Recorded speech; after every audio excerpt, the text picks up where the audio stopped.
Hello, everybody. I believe we're ready for the next session.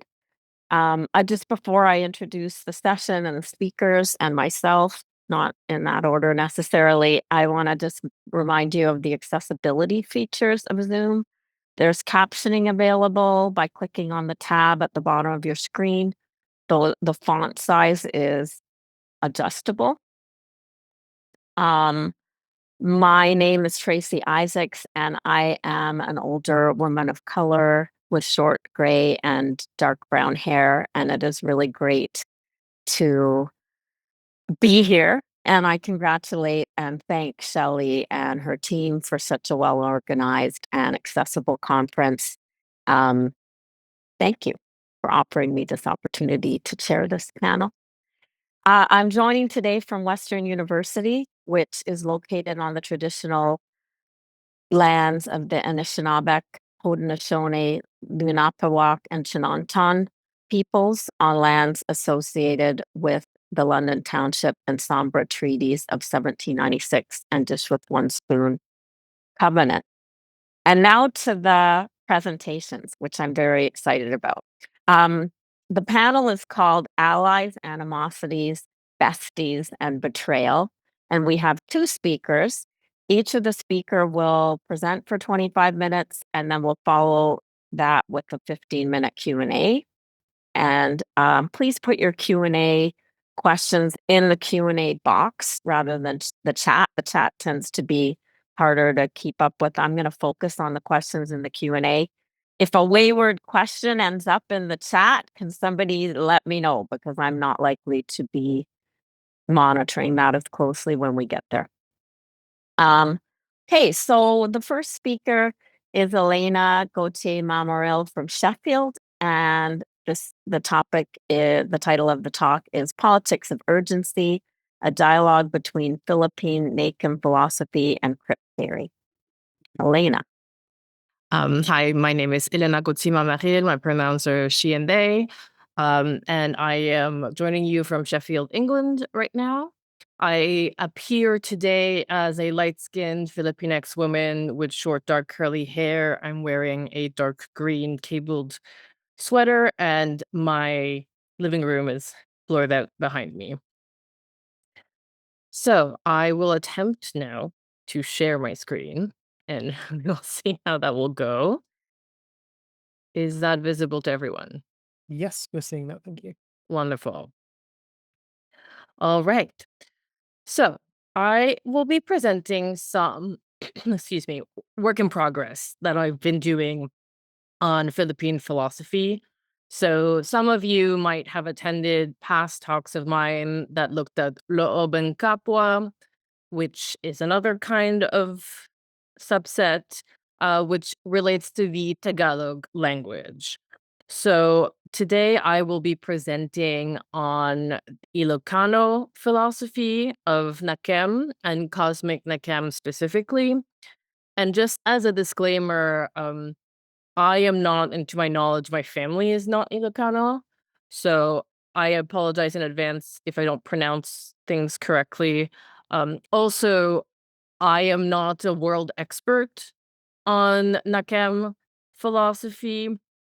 I will be presenting mostly Danilo S. Alterado's work today. But I do see this as a project of re-indigenization. And I think there are some interesting things that we can place in dialogue with Crip theory.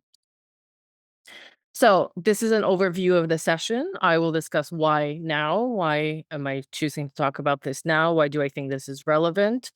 A brief, very brief introduction to the cosmic Nakem, and then a link to the politics of urgency and the dialogic relationship between politics and culture that I think Nakem philosophy offers us, and how we can use that to build cripistemology in the age of ethno-nationalism that we are living in. And then I will conclude.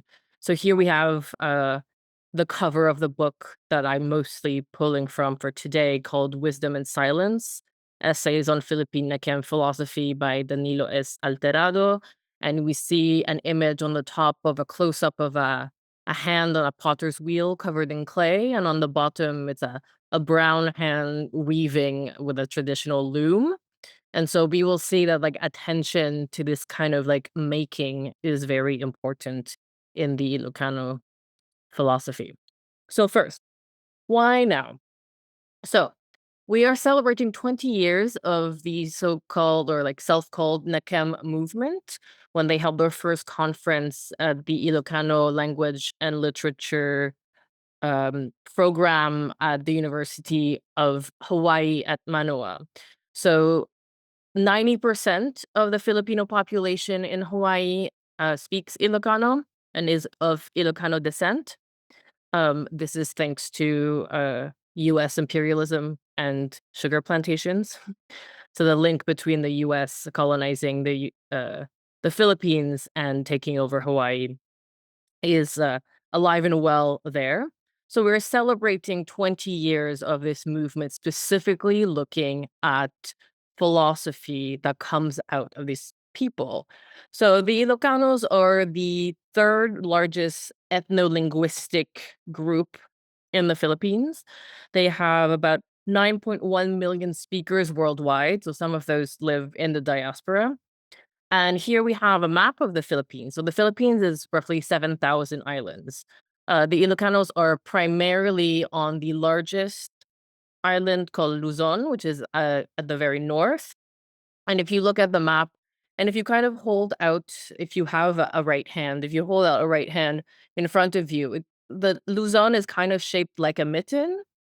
And the Ilocano peoples are kind of, if you take from the thumb up to your index and then from the thumb up to your ring finger, roughly, that is their traditional lands. And so I think it's important to acknowledge this work of re-indigenization. I also was really struck when I was reading this book about what I want to gravitate towards as we live in the rise of ethno-nationalism and fascism and the inadequacies of liberal multiculturalism. So a lot of what I will talk about today is about Ilocano philosophy being explicitly political and very particular, and like embracing and holding together the necessity or the pull towards universalism and the grounding in particular community identity. And I will then link it to Crip refusal and kind of re-indigenizing work in general that we could be doing. So I am not saying we have to embrace Ilocano philosophy, because I think you can't do that if you're not Ilocano, but and for reasons we will see. But I think there are still things that we can learn from and be in dialogue with. So the introduction to the cosmic Nakem.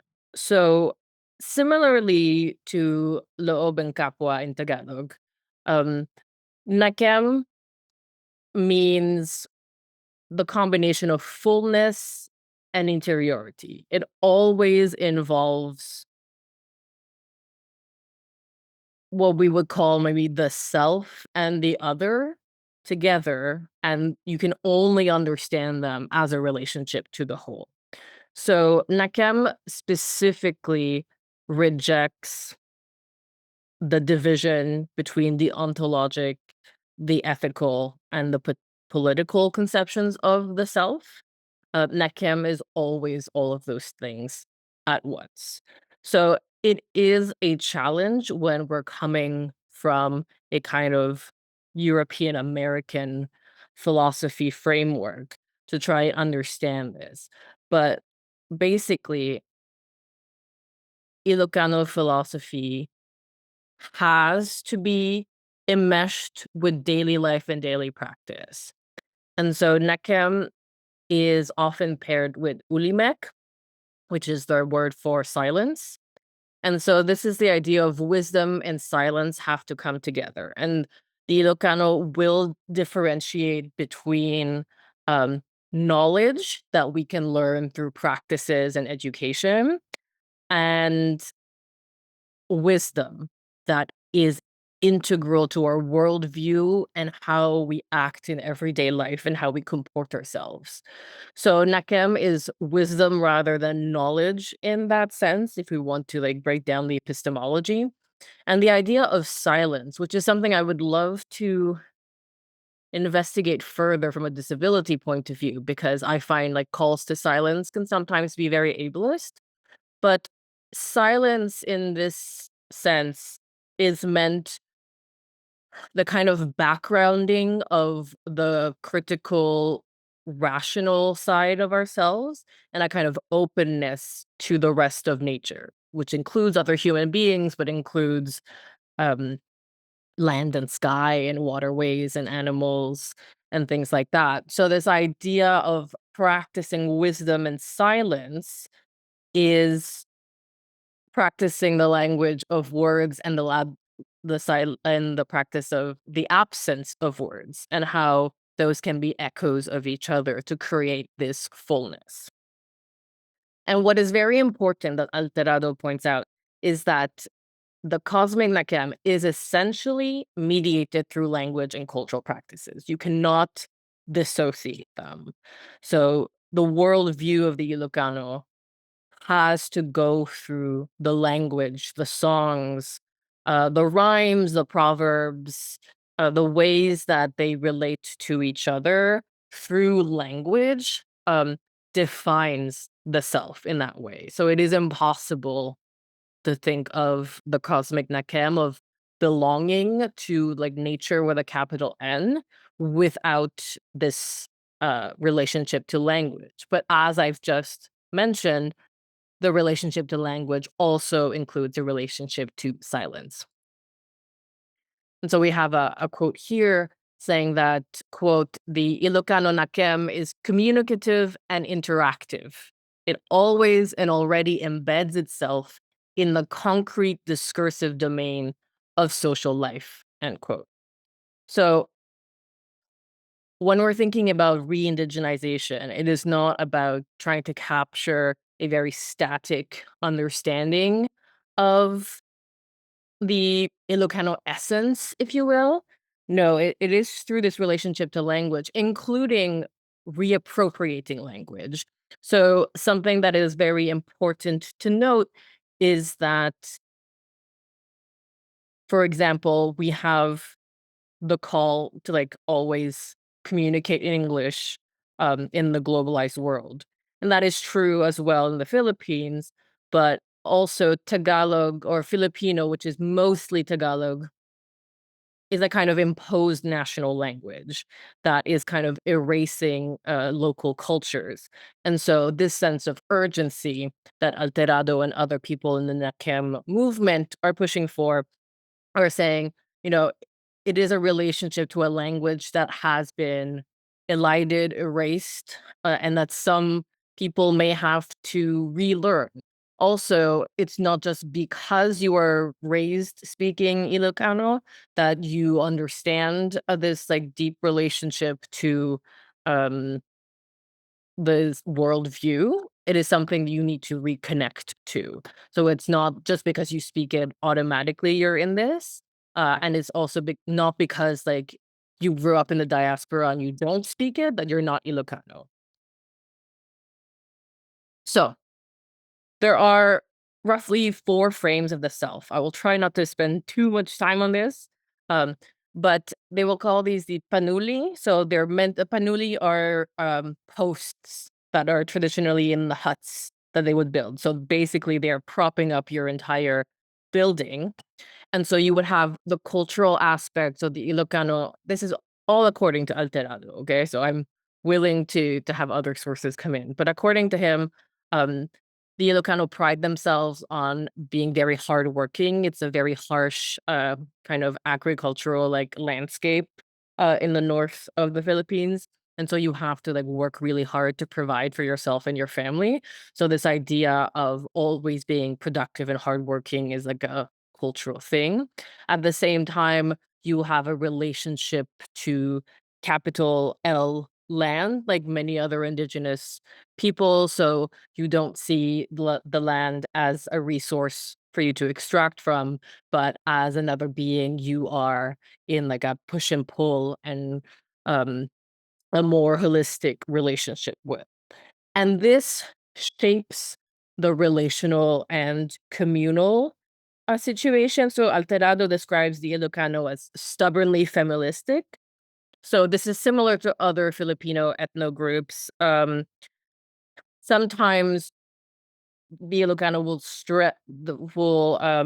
strive for group harmony, and that means like not wanting to be different or to go against the grain, which has its downsides. It also means that some people might be more prone to um, being corrupted if they can act in a way that will protect their family group. So I don't want to like gloss and glaze the communitarianism aspect, but I do want to like put it in relation that the way that you relate to natural elements and non-human animals and the way you relate to other humans will map onto each other. So, for example, they will have practices of communal ownership, sharing food, mutual aid, and hospitality. And then the final panuli is the religious side. And Alterado uses religious and not spiritual. And I tend to agree with that because um, even as like Christianity came in, it kind of adopted the animist religion before, and it is religious because communal and public rituals are very important. So it's not just like your relationship to a higher power or your relationship to nature. No, it has to go through rituals that mark births and marriages and deaths that come together. And all of this is practiced through public practices of silence as well. Now, why is this a politics of urgency? So I mentioned that the Ilocano are one ethno-linguistic group that is marginalized compared to the national language of Filipino or Tagalog in the Philippines. So the Nakem movement sees itself as a movement of resistance against assimilation. And the Nakem philosophical discourse of identity um, is the Ilocano ethos of cultural self-understanding as a political imperative. I'm sorry, I cannot speak. Um, so what I thought was really interesting is that Alterado positions this as a really trying to balance between demos and ethnos from the Greek. So demos would concern one's existence as a political being with responsibilities beyond like your immediate community, for example. But ethnos refers to your identity as a member of a particular culture, religious, or ethnic community.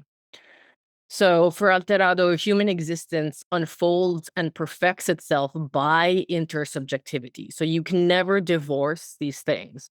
So he's being very clear that for him and other Ilocano scholars, it's not that they want to retreat onto themselves and not participate in broader society, but it's about the push and pull of recognition of their own particular culture and their own language and worldview whilst recognizing like broader like universal dignity, for example. So now we move on to other panuli. So we have the four panuli of the Nakem philosophical discourse of identity. So we have more pillars here. So what's really important is that we take these all as a group and they all speak to each other. We cannot separate them. And that is made evident by the panuli of Takwat Nakem, which means non-compartmentalized, distinctive, and comprehensive. So in the Ilocano language, Nakem means the moral standard among Ilocanos, so the core of one's being, wisdom, knowledge, free will, divine will, It's an idea, it's a belief, it's having prudence and judgment and more. There are so many different definitions of what Nakem means. And what is really important is that none of these definitions have precedence. They are all held together. Nakem resists being compartmentalized, for example, by opposing reason and feeling, or free will and divine will. It is also distinct when taken in the context of the four panuli of the self, because then it is lived out by the Ilocano people. So again, it might be challenging to wrap our minds around this, but this idea of free will and not free will and feeling and reason all being taken together and not being compartmentalized in a hierarchical way. And all of this is Tarabay Nakem, mediated by the Ilocano language. So our own understanding has to be mediated by language. I feel this as a multilingual person myself, that I mean, there are alternate universes where I stayed in Canada and spoke French more and continued to publish in French and to think in French, and I would have evolved differently as a philosopher. I think a lot of multilingual people can relate to that. So this idea of our understanding of the self is mediated through language. And then it's Nakem also refers to Tukay Nakem, critical consciousness. So Nakem is an interior power, but Akem in Ilocano is an exterior power as manifested in one's responsibility for the other. So with the Nakem, we can take the perspective of the self, or we can take the perspective of the other. The Nakem captures the fullness of the good when it balances these perspectives. This involves developing a critical consciousness capable of holding at once universal dignity and respect for particularity and difference. And finally, Tignay Nakem, which is politics of contingency and living advocacy for justice, democracy, and emancipation. So this is where I really want to dig in more, because Alterado mentions Marcuse very briefly, but in a very interesting way. Um, and specifically, Marcuse's unification of opposites and André Breton's great refusal. So, this idea of naming things that are absent to break the spell of the status quo, of the structure that is. So we have to take all of these aspects of Nakem together. So how does this relate to Crip theory? So I work in Cripistemologies. I work on disability doulaship and the kind of disability cultural practices and concepts. So I really resonated with this idea of the great refusal, and the idea of leveraging what Logan Spilch is called Crip refusal. And so I'm thinking of like disability activist Grayson Brillmeyer that makes a point that much of what we find about disability in the archives is traces of absences. So similarly, Alterado entwines the Ilocano Nakem with exposing the absence of the Ilocano language and culture within global and national politics. For Alterado, Nakem recognizes the demos, or broader social responsibility, through our recognition of ethnos, or the culture of our different linguistic communities. So today, in 2026, most of us are living in nations that are outwardly and robustly eugenic. The shrinking access to services and necessary support is isolating disabled people every day, and in some cases, threatening lives. Without folding in on ourselves, this is the time to refuse to obey, to lean in harder into abolitionism. It's time to help each other leverage Crip refusal as a form of identity politics that is aimed at emancipation. So, this idea of trying to reconnect to what I call like our intimate geography. So, what would it mean for us to say, what is our language? What is my community? What community am I a part of? how do I define myself? How do I look at the world and relate to the world? And I think, and I mean, maybe I don't have like profound arguments to this, but like I don't see any value in respectability politics at this point. So this idea of accepting the politics of urgency, that we need to leverage Crip refusal in many different ways.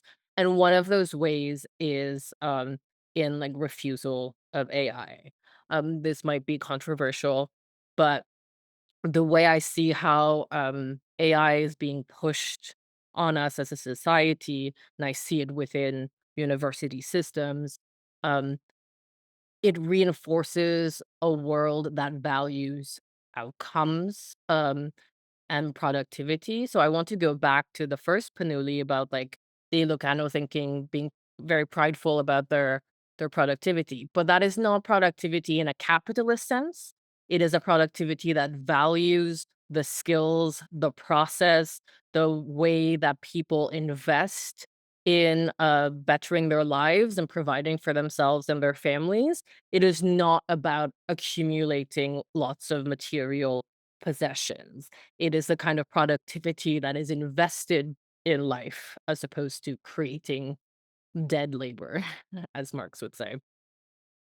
And I also wanted to point out that Ilocanos have a diasporic identity. They identify as a kind of mobile people, like many indigenous people, like they would kind of move across their land. They would not stay in one place, and many Ilocanos live abroad. Um, and so it's also thinking about what is a re-indigenization if we are not going to tie it to a specific land. So, like, yes, we do tie it to a land, and we do tie it to a language, but also we don't. We think about what it is it to be an Ilocano in Dubai. What is it to be an Ilocano in Rome? Um, and how can this help us shape how we think of a disability identity through that? And finally, um, I have a complicated relationship to the internet, as all of us do, I suppose. But like, I would not have found disability community if it weren't for the internet. However, we are increasingly under a state of surveillance capitalism. And so, what does it mean to rethink what our intimate geographies are? And that is a challenge that I put to myself as much as to you. But this idea of if it's nature with a capital N, um, and yes, it means actual like trees and grass and plants and animals, but nature is also like the built environments that we have and our actual physical geographies that might not um incorporate all of that much of greenery, if you will. Élaina, Yeah. we're at time, so I would okay. thank you. So and that is that. I just have the conclusion are questions for you all. So I have the questions: in the eye of the hurricane, how can we make time for wisdom and silence? How do you relate to your demos and ethnos? And what is one kind of knowledge practice you share with your community? Thank you very much. Thank you. So we have about like 10 minutes for Q&A.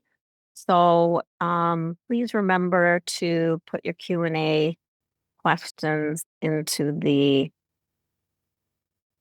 Q&A box, and I will convey them, or Élaina can also see them, I believe.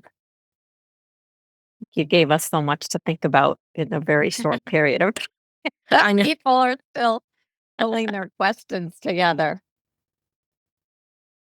That's fine. I also put my email up there if you want to message me. What do you generally say about this idea of philosophy of a people slash ethnicity? Is there not a thread of a stereotypization of that people? Instead of describing the conflicts of the various schools within that group, and of encompassing all kinds of social cultural practices under the name philosophy when we don't do the same about Western society? Yes, that is a very good question. And I didn't have the time in this presentation to get into it, but actually, this book concludes with actually, so they talk about the Ilocano, but they also talk about the Amianan nation. So the Amianan is like basically the north. So like the people of the north of the Philippines. And they'll say Ilocano is one of 49 other languages that are spoken there. And in the kind of mitten, um, where I showed at the beginning, there is like a gray spot around like the groove of the thumb. That is Pangasinan, where my father's paternal family comes from. They speak a different language. They speak Pangasinense. Um, and so absolutely, I do not want there to think that there is like a flattening. And I think that the Nakem movement is also aware of this, that for them, Ilocano will be a lingua franca, um, but that there is more work to be done about like more localized and specific languages. I think there are multiple things we can hold at once. So as I mentioned in the beginning, I have previously looked at work done on Tagalog, which is a different. So I've already covered like two different aspects of Philippine philosophy. So I'm not claiming this is the Philippine philosophy. So we are doing differentiations there. Um, but also I think that it is interesting and important to kind of analyze people's efforts to self-understand and self-determine, and acknowledge that that's not the be all and end all, so they don't represent everyone there. But I mean, we do differentiate in Western philosophy. Like, even if we just look at German idealists, like, we differentiate between different schools of thought and things like that. And I think it's absolutely possible to do that there. Um, I would say there is a challenge, at least for people who are trained in the West, and this includes most of Filipino philosophers. There's a long tradition of Heidegger, for example, Thomas Aquinas, and then analytic movements. So there's like different schools of thought from Europe that came to the Philippines. Um, but I think that when we are dealing with a philosophy that has often been marginalized because it does not fit Western models of like producing logic treatises, for example, or things like that, because it is so part of everyday life and culture, it becomes challenging to account for that in our language and our words. So I absolutely see your point, and I do not want to be flattening.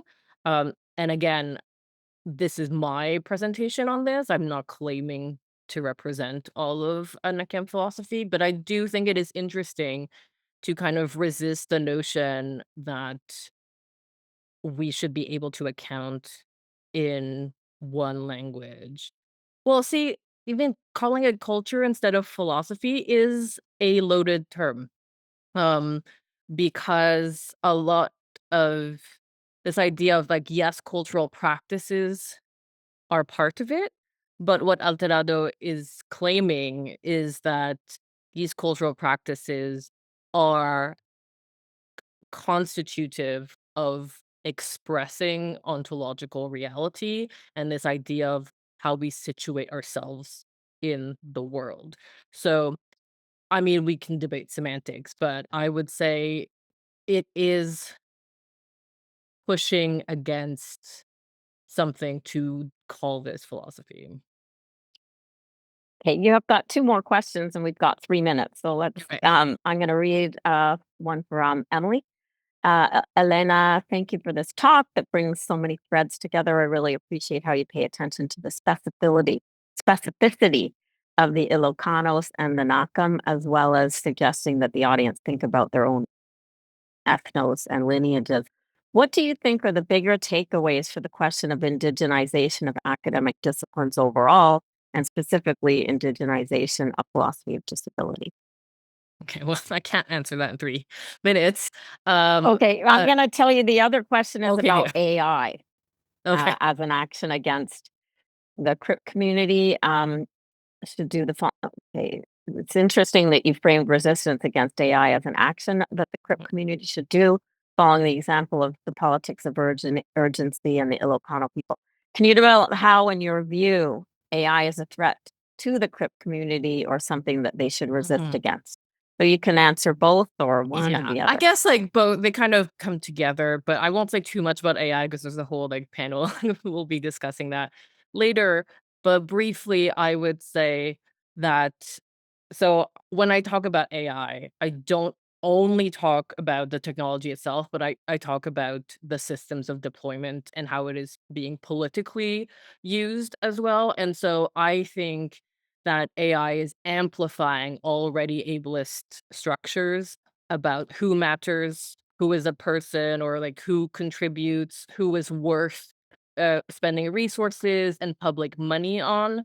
And so when we think about what are our geographies of intimacy, and um, this links to the re-indigenization questions. Like, we're not all indigenous peoples, obviously, but like we can also choose not to relate in a capitalist way to our environment, be that built, social, or cultural.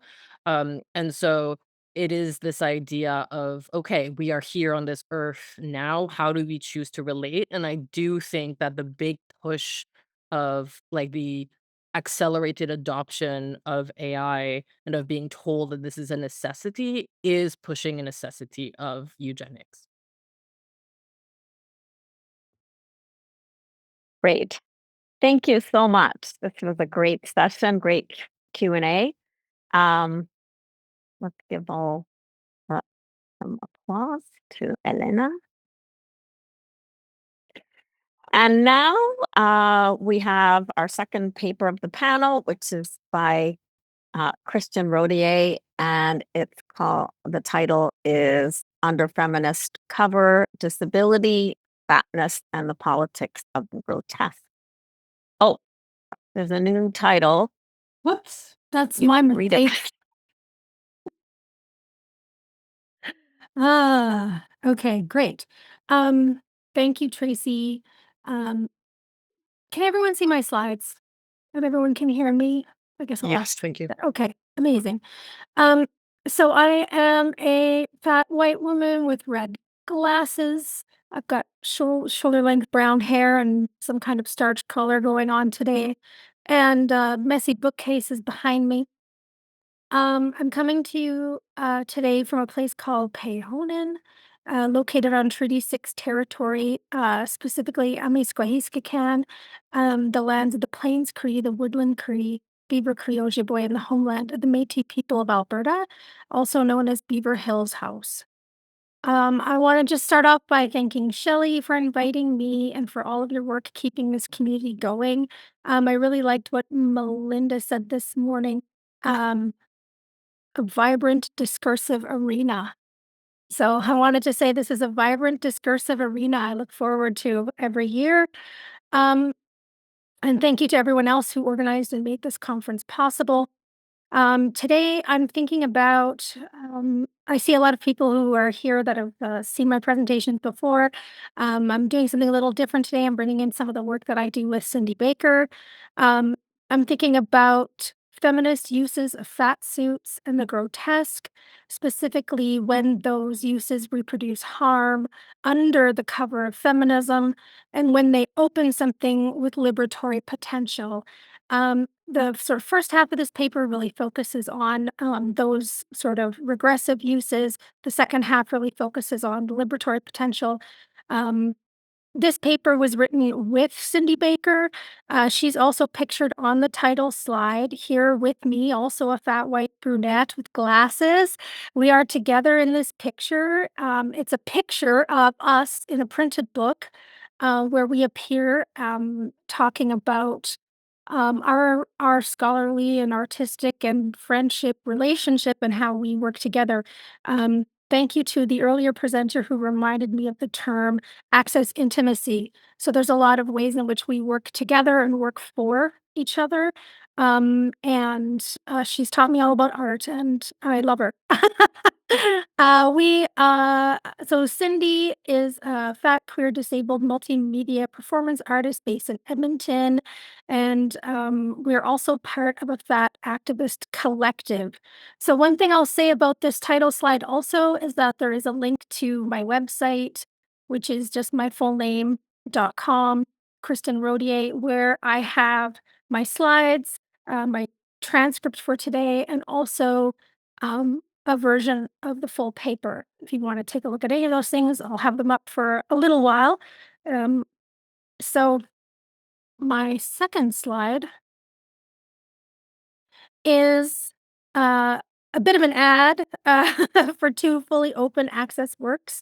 If you want to do a deeper dive into Cindy's work, my work, other artists that we discussed today, on the right is a cover of an edited volume, Casual Encounters.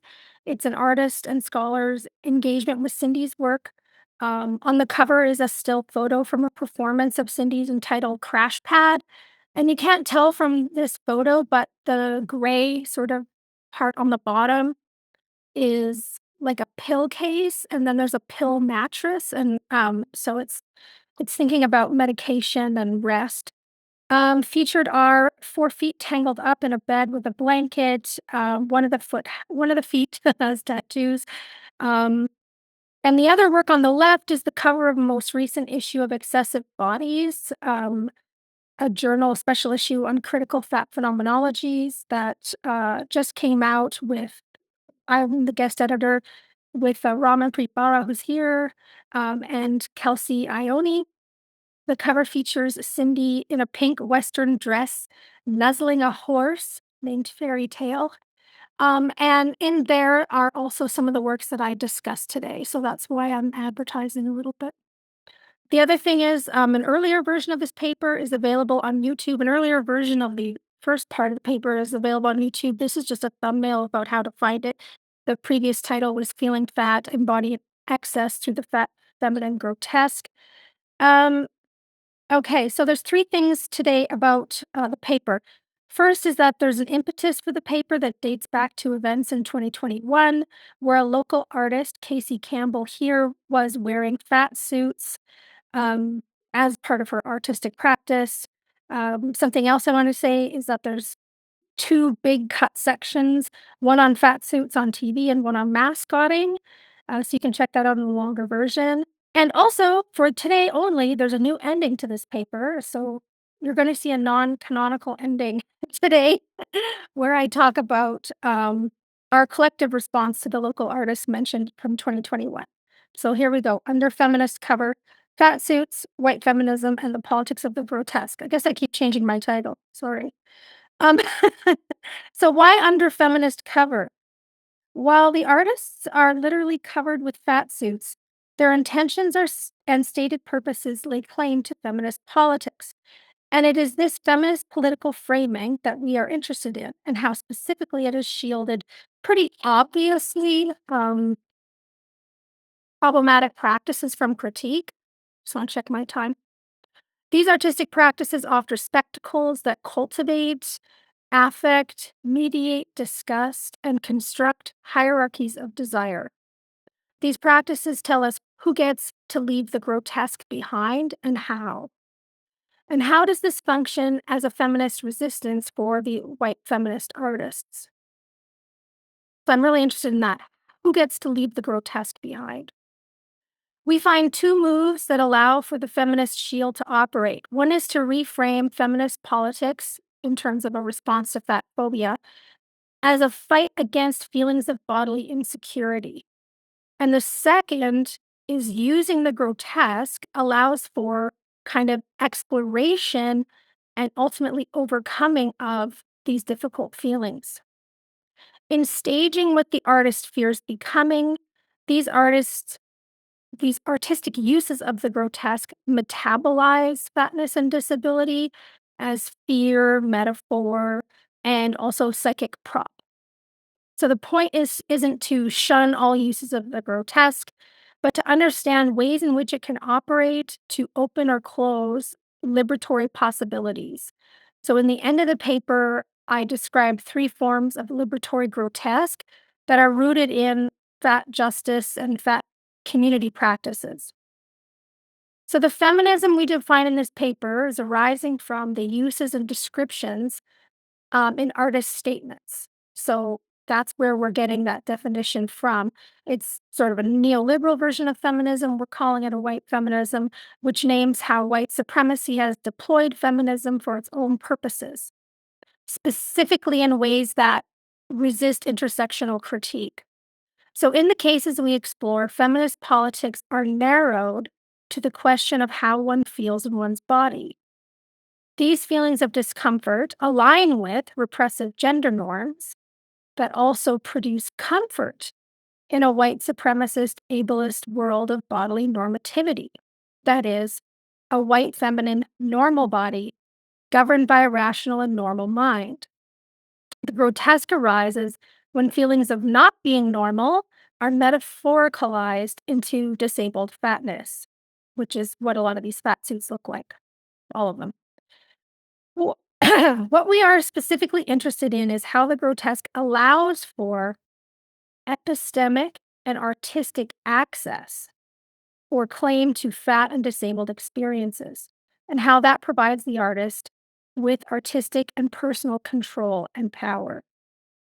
So the fat body and disability arrive into art usually already as grotesque because they are coded as excessive, risky, and often disgusting. In the art world, of the grotto or grotesque refers to the unearthing of Nero's ornate palace, which was rediscovered under the streets of Rome in the 15th century. This palace was lavishly decorated, filled with hybridity and decorative fantasies.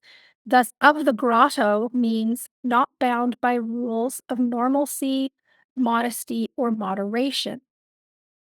But grotto-esque is not a naturalized category arising from a particular historical and cultural event. It also applies to understandings of the body. From Mary Rousseau, the grotesque body, and this is the quotation on my slide, the grotesque body is open, protruding, irregular, secreting, multiple, and changing. It is identified with non-official or low culture or the carnivalesque and with social transformation. Towards the Renaissance, the ideals created through scientific knowledge came within view, and thus judgments of balance and beauty moralized the grotesque through the grotesque's excessive qualities. So, when considering uses of the grotesque, consider whether the grotesque is presented in opposition to an idealized body or if it exists without an ideal. So when Lauren Coleman's But the Crime is Beautiful, this is the image on the slide here. This is the artist is wearing a sheer fabric hood fit tightly to pearl embroidered eye covers, as well as a static open mouth edged with golden beads and pearls, posed with the artist's mouth open and teeth revealed. This piece centers an ornate but non-ideal beauty that evokes body horror, or at least I think Cindy and I think it does. And so we sort of present this as a example of grotesque that we don't think is necessarily in opposition to an ideal, so sort of pointed at an ideal that it doesn't live up to. Kind of stands. We can take issue with this. I'm not a perfect art interpreter. So I'll go to my next slide here. For Leonard Davis, there is a regenerative potentiality in this medieval grotesque where the ideal body was not figured as instantiated, and thus the grotesque embraces the common or low, offering life-affirming, transgressive quality in its inversion of a political hierarchy. The disgust operating in the grotesque has a directionality depending on the norm being exceeded. So we ask if the disgust is enforcing or inverting bodily hierarchies. So this tells us, in a way, where the disgust lands. Is the disgust landing on the body depicted, the viewer, somewhere else? So here on the slide, I have a picture of Zoe Schneider's work. Well, I've got 10 more minutes. Oh my goodness. This Grotto Breathes, where she has constructed a large grotto where instead of pearls and sculptural loaves of bread and gold-painted potato chips decorate her very own Nero's cave. In the photo, you can see the artist's hand in the squished bread sculpture, a seascape of painted concrete with gold rippled chips, as well as light purple painted baguette. She created this work in response to her work being labeled grotesque, even if it's not, just because audiences find out she is fat. About Schneider's grotto, Christine Negus writes that it's a bait and switch that pulls the viewer in with beauty, then shows them they forgot to be disgusted about fatness. So Schneider reverses the bodily hierarchy, sending it back to the viewer with her carbohydrate grotto. Um, I have to go really quick here, so I'm not going to discuss the painting on the right, but just a little bit about disgust. So the idea that the grotesque can be feminist really depends on what is enacted and represented. Mary Rousseau details how the grotesque offers special artistic access to embodied concepts associated with being female, given its centering of bodily processes, such as menstruation, lactation, birth, the cavernous anatomical female body, and so on. Given misogyny about variations on female embodiments, can the grotesque offer liberatory possibilities? Since moral judgments have entered into these ideals, fat phobia, ableism, and racism undermine the Romantic period's embrace of throwing out rules of normalcy, modesty, or moderation. So instead of excess and revelry as a celebration of vitality and transformation, representing bodies in the grotesque is embedded in oppressive structures of meaning. In depictions of the grotesque, we're asking ourselves, does it invite transformation and regeneration, or is it about enforcing containment? And so, for the most part, just to glaze over this, for the most part, Mary Rousseau thinks the grotesque, especially within oppressive structures, which we can't really get out of, perpetuate the blaming, stigmatization, and marginalizing of groups and persons seen especially as high risk. And they elicit high risk control tactics, which characterize risk as almost entirely negative. Oops, go back. So I'm going to just skip that last bit. And I'm going to talk about how our first instance of feminist fat suiting, which I'll just give you an overview of it. Clarina Bazzola, a Swiss multimedia artist, offers a performance where one is purified through disgust. Her object-based performance, Feeling Ugly from the Inside Out, has been renamed to Inside Out. Actually, a lot of the feminist fat suiting practices we found have then been taken off websites and renamed and sort of stuff. People are sort of getting the clue here, but so just as a walk through the performance, Bazzola begins in a floral tent, coated as a moo. She describes herself as covered in an unhappy colossus, ready to puke her sadness. She then loudly eats the tent, revealing a large, shapeless gray suit. She pulls out grotesque fabric hybrid creatures, body parts, vessels, eyeballs, tumors, and so on. She describes her performance. I'm in here somewhere. Perhaps I should scrub and clean and get rid of all of this junk.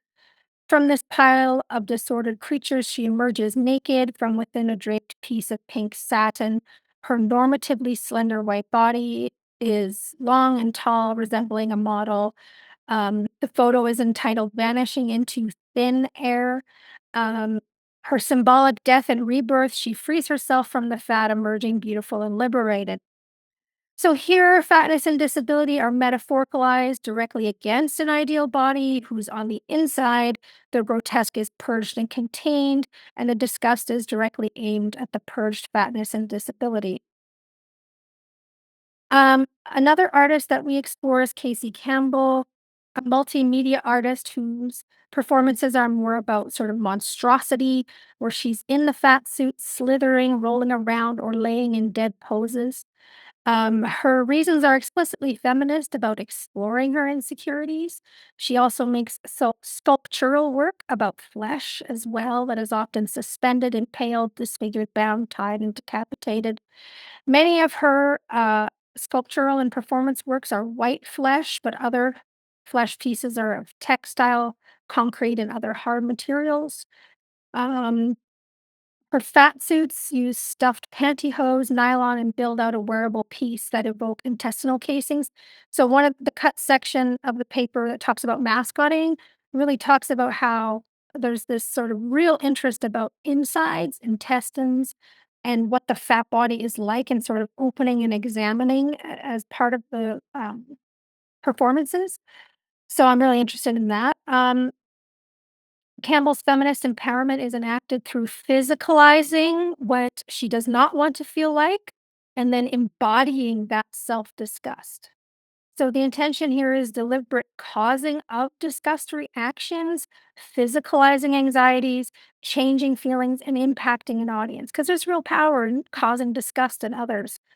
Um, this performance offers her individual psychological transformation while evoking the grotesque in ways that manifest and enforce hierarchies.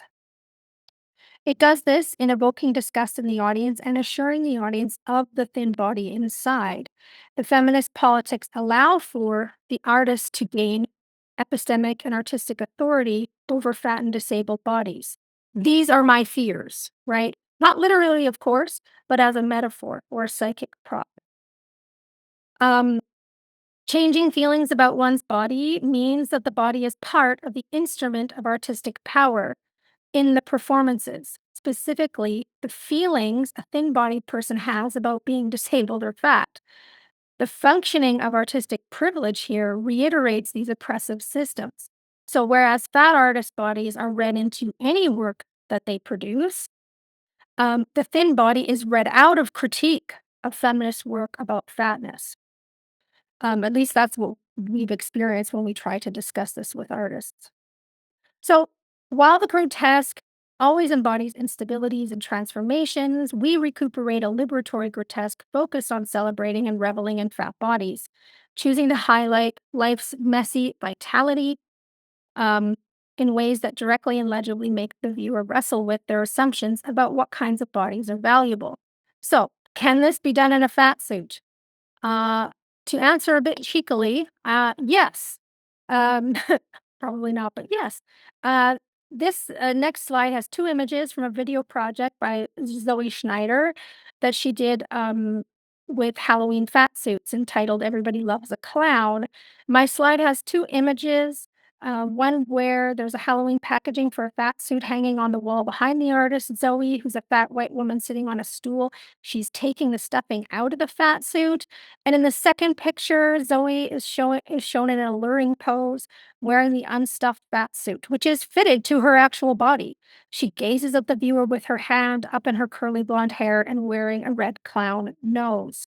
The affect here is confrontational, and the fat suit itself is transformed into the target of humor, reversing the bodily hierarchy. No reassurance of a thin body either.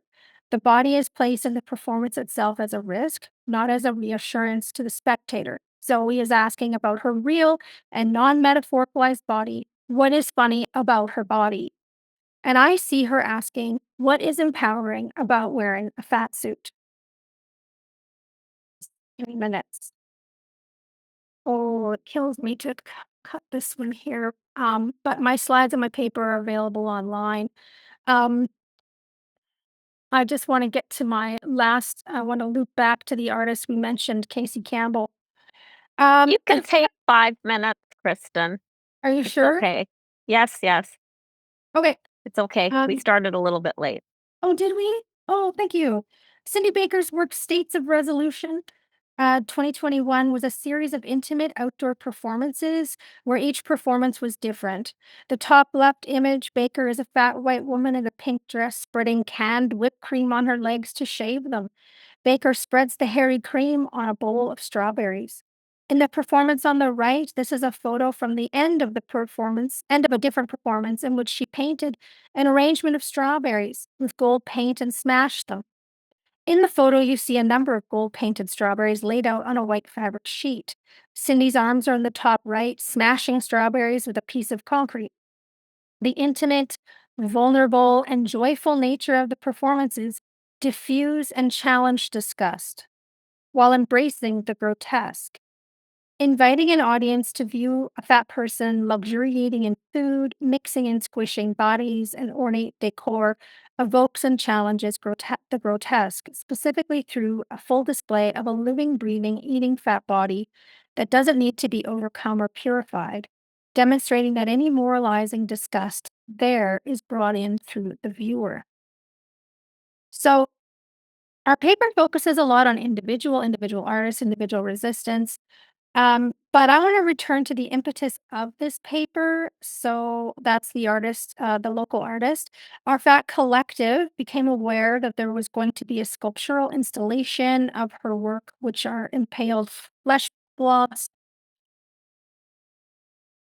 We thought about all of the things we had done already. We had emailed with the artist trying to explain things, providing resources, and so on. And when that didn't go anywhere, we decided to hold a funeral. So a number of us here, you can see in the photo, 6 or so of us, there were more, all wearing black, sitting in camping chairs. I'm in the middle here standing. I've got my arm around Cindy. Um, and we're sort of dressed in funereal ways. And we sang songs, we read poems, we brought flowers and laid flowers to rest at the sculptures and did other funereal things. Um, it started off sort of cheeky and cheerful, and it got really sad. And and then we felt better at the end. It sort of became what we wanted it to be. The photo on the right shows the mixed media blob with stakes coming in and out. Two mourners are each holding a single red rose. They lay in front of the impaled artwork. Christy writes, so this is Christy actually on the far right with the red shoes, who wrote a reflection on this, and that's what I'm going to read.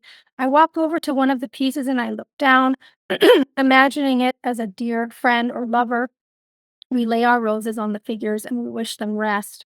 We take up space and bring ourselves and our own artistic intervention as a living, embodied contrast. So, this is my conclusion. Do I have a concluding slide? I'll leave that up.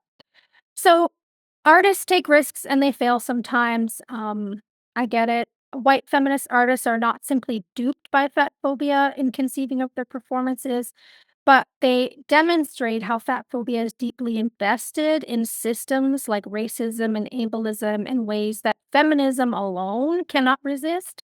Much like how individual narratives of weight loss are experienced as an individual good that's enabling and freeing, feminist narratives of overcoming bodily shame, especially in relation to bodily shame, um, that's connected to systems like ableism, fat phobia, racism, sort of need to have their origins exposed. So the extent and form of these kinds of degradations are difficult for normatively bodied artists to conceive because some of their worst fears are materialized as fatness and disability.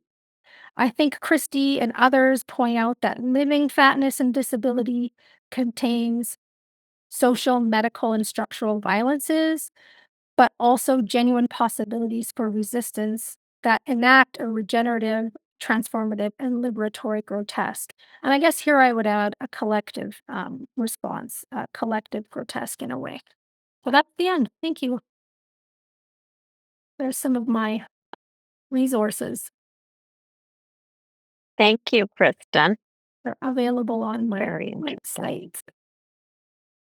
Okay, so we have about 13 minutes for questions. Oh, And yeah, you did pretty well. Uh, staying in the time, even though you were panicking.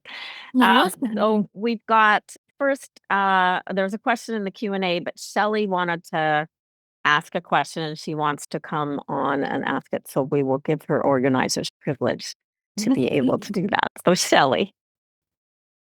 Kristin, terrific presentation. Thank you very much. I'm always very much in awe of your work, which is very original, I think, and insightful, and so many other provocative, and so many other things. I wanted to ask you a question that isn't is implicit in some of the remarks that you made and some of the things that you quoted, but isn't directly tied to necessarily the presentation itself. I wanted to ask you about the distinction between fatness and disability, ableism, and fat phobia. In some of your, and I think that this goes to how, from what I perceive as, many feminists, and especially feminist philosophers, or including feminist philosophers, um, use this as a way to distance themselves from ableism or disability or disabled people even, and that is they make a distinction between fatness and fat phobia, and disability and fat phobia, or disability and ableism. In some of your work, you seem to defy that distinction or those distinctions, and appeal to a general analysis of the abnormal.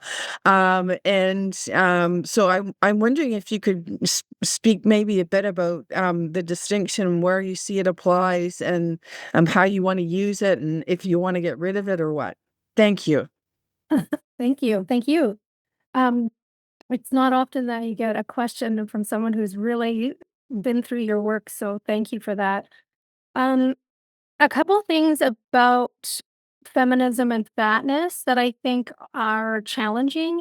One is that in this work, at least, I'm trying to think about ways in which people are describing themselves and their work as feminist, which is going to lead us to a very unruly concept.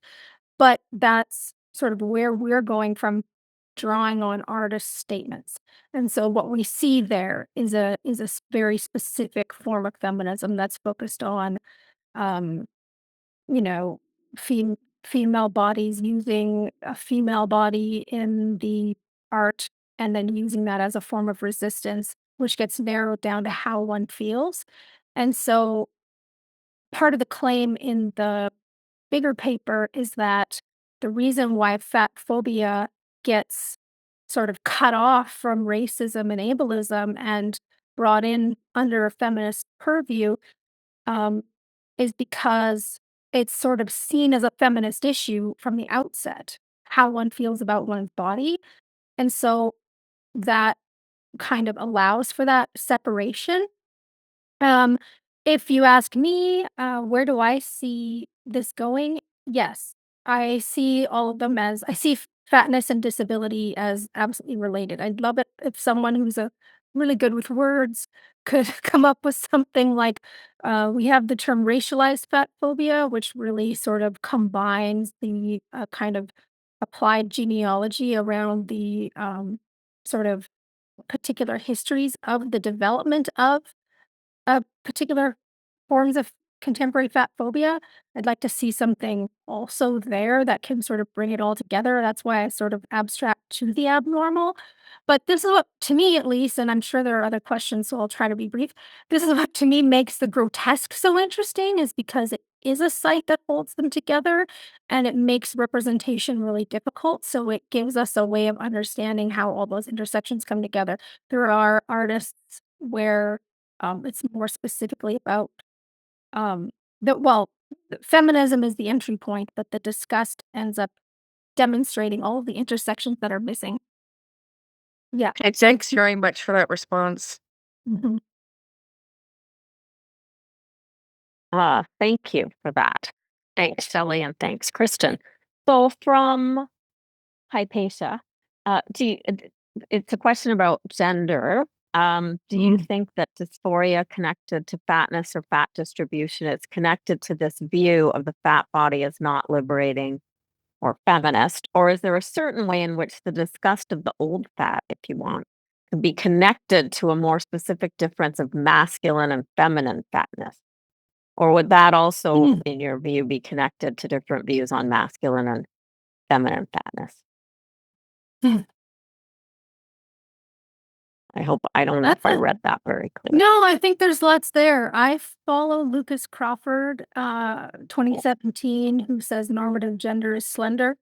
So, all of these ways in which we're supposed to enact sort of gendered body norms, I think, are themselves about having a particular shaped body. And that probably carries things, the same kinds of things around age. Um, there is a little there is a little bit of a queering moment in some of this work that we don't really go into, but we could. But it doesn't seem that men are doing that. Men artists or male artists or masculine artists. It seems to be specifically that kind of practice. So it's expressing sort of feminist, maybe feminine anxieties under patriarchy, specific forms of that. So that's our entry point. Yeah.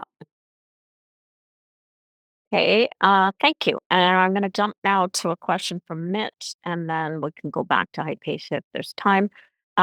Mitch is asking what you think about the popularity of the GLP-1 medications and the resurgence of a very thin body aesthetic reminiscent of the 90s. What do I think about it? I think there's going to be a lot of people writing on that, and we need to. Um, mm, I think that I think there's probably going to be art about it. In fact, I know there is. Um, I have a presentation in the works about uh, an art installation that recently happened in New York that was sponsored by a GLP-1 company. Um, and it's all about looking good and feeling good in your body and leaving behind shame. And so the shame that they're evoking is actually like shame from people seeing you as fat. So liberate yourself in a way from the fat phobic gaze through and you deserve that. You deserve to be liberated from that fat phobic gaze. And so that's what that installation is all about. And so it's actually almost an installation about fat phobia. It's very interesting. It's like a depoliticized installation about fat phobia. Um, and that's by Zepbound if you want to take a look at it. Their paid spokesperson is Tan France, and it focuses on clothing and how you feel good in your clothes. Yeah, so, I'm writing about it. I don't know, it's a biggie. Yeah. Right. So liberate yourself by no longer being fat. Yeah, Yeah. or feeling fat. Or feeling fat. You don't wanna keep that Um, fat person on the inside even if you lose weight. They're insecure. Okay, and now I did notice a question in the chat. I did look there. Do you think that as a society, we will move towards accepting ourselves or constantly chasing looks over health?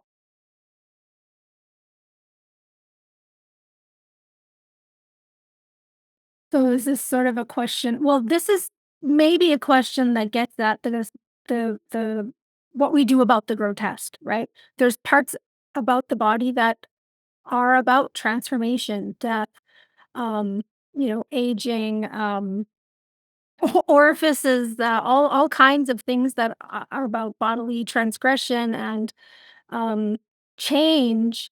And how do we like? Sometimes we get mischaracterized that we think that we're going to have 100% good body experiences, and I don't think that that's sort of the goal or that that's, like, achievable, and I think the grotesque really tracks that. There's always gonna be parts of my body where I'm like, oh, and that's that's going to be a moving target. So I don't know. That's a really big question, that has a lot of aspects to it, but, I'm trying to think about representation through the grotesque, to get at some of it. Okay, and that question was from Dondrick. I didn't say who. Okay, and then back to Hypatia, could there here be a way of seeing feminine fatness or the movement towards it as liberating against dysphoria? And do you know of any projects in that kind of direction? Feminine fatness What it says, as liberating against dysphoria? dysphoria.